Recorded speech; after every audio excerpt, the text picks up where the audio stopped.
the forest awakens, and with it comes a melody of bird songs. Among these harmonies, one stands out with clarity and vigor, the song of the great tidal.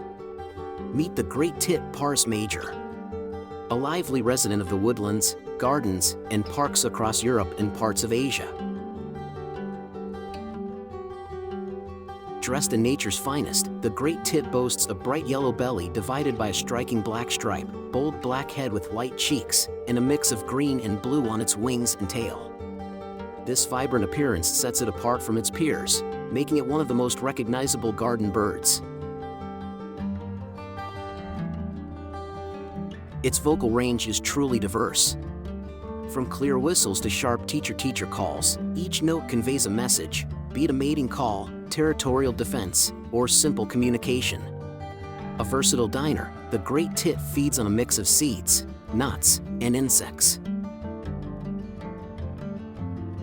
Their adaptability has also led them to sometimes feed on uncommon items, even preying on bats during harsh winter conditions.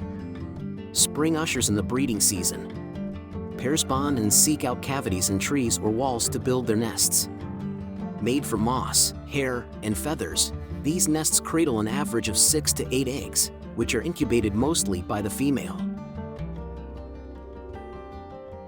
These little birds possess an indomitable spirit. Their curiosity and adaptability have allowed them to thrive even in urban settings. In fact, their interaction with man-made feeders has seen some great tits develop longer beaks over time, a testimony to nature's power of evolution in response to human influence. While